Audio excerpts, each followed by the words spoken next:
So if you're in the market for a grow tent, you might want to check out this one from Spider Farmer. This is a 3x3 grow tent, and I have just finished setting it up. I will walk you through the whole process, and there's one thing, guys, you do not want to miss, so stay tuned. It's the reason I'm all hot and sweaty, because I missed it, so watch, and then you won't make the same mistake. No sharp objects. Do not go and get yourself a grow tent and then manage to cut it before you even get it open. We have a tent, lots of corner pieces, lots of straight pieces. We have super reflective, steel frame, zipper door, watch window. Oh, that's kind of cool. We have the suggested matches for lighting. We will get to lighting in a separate video because I have a light as well. Now I'm just going to take everything out and get it organized. So first off, this thing feels pretty burly. Good looking zipper. And there we have the reflective material. This thing feels tough. I'm just so dang excited to have my first grow tent. So it looks like we are going to be building the frame first. We're going to set the temp frame according to the alphabetical order. Starting with the letter D is the corners. F and G go together, so the E's are going to be the short ones along the top, the F's go at the bottom, the G's go at the top, and the D's go in the corner. This is one of those perfect activities for a rainy day because it's pouring outside. So if I can't be out in the garden, I'm at least going to be building something that's going to help me grow indoors year-round, and that is perfect. As soon as this grow tent is up, I'm going to be starting some tomatoes and some peppers to be growing in here all winter long. I'm going to be starting those on my Spider Farmer heat mat. If you want to see the unboxing and setup of that heat mat, you can check it out up here. Oh, nice. I just noticed these have little stoppers on the end, so it's not sharp or going to rub on anything. So before I start assembling this, I'm going to group all the H's together, all the E's together, the F's together, and the G's together, so I know what pieces I am grabbing for which part. It's time to start building.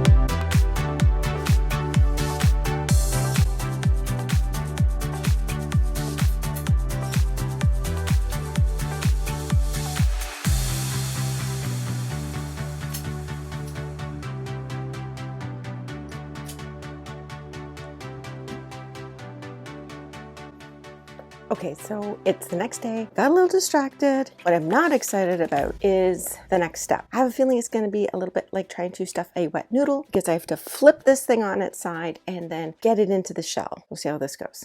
I'm sure it's going to be fine. And honestly, up to this point, it's going together really easily. There was a little bit of fiddliness when I was trying to get the top on and get those clicked in, but it just took a few seconds. It really wasn't that bad at all. Bacon, what do you think about all this? No comment? We have the tent here. Feels very, very strong. I'm assuming this is the base. We'll set that aside. Got the cool logo on it. Some nice pull tabs. The zipper seems pretty good. So I guess first things first, I gotta get this guy down on the ground and this guy opened up. Let's see how this goes.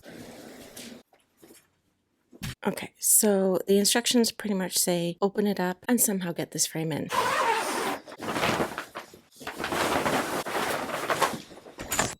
Editing Curie here. And at the end of the last clip, what had happened was my camera got knocked over when I was trying to move the tent around. I stood it back up and kept going without realizing that it had stopped recording, and so I have no footage of the 10 to 15 minute struggle of me trying to get the frame into the actual outer shell. You guys will not be seeing me struggle, which is probably a good thing. The most important thing that you guys need to know for assembling this tent to avoid that whole struggle is coming up right now. So that was pretty much exactly like stuffing a wet noodle. It is my fault. So on the helpful instructions here, it does show you to unzip the bottom. That makes it a lot easier. So hopefully you're watching this before you've attempted it yourself and you can learn from my mistakes.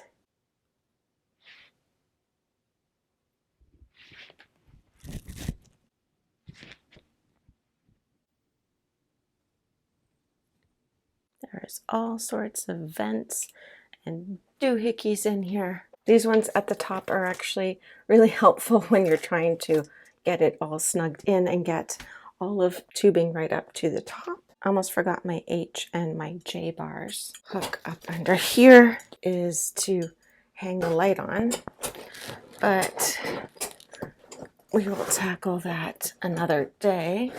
So I'm just going to get them snugged up there so I don't lose them. But that seems like where we're going to hang the light from. Now, the only thing I have left to do is to put the tray into the bottom, but I'm pretty impressed with this thing. It looks really good.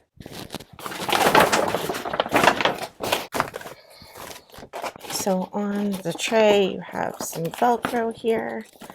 I'm going to just wrap it around. So the tray is all in there. The Velcro is around the corners. And we have our little peeky window so we could peek in and see how things are doing once we get growing in there. It is pretty spacious in here. I am not the tallest of people, but so my plan for the winter is to do 2 peppers and 2 tomatoes in here in 5-gallon pots. I have already ordered the seeds that I'm going to grow in here, so I am just waiting for them to arrive, and then I will have a follow-up video to this one showing you basically what we're growing in here. And also I still need to install the light, so that is going to be on another follow-up. There's going to be a couple of follow-up videos on this one.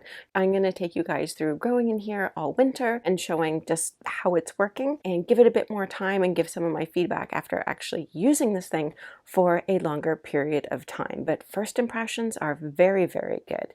So if you guys are interested in a grow tent, you may want to check this one out. I'll put a link in the description below. And until next time, don't forget to enjoy the little things and go out there and make food grow. Bye guys.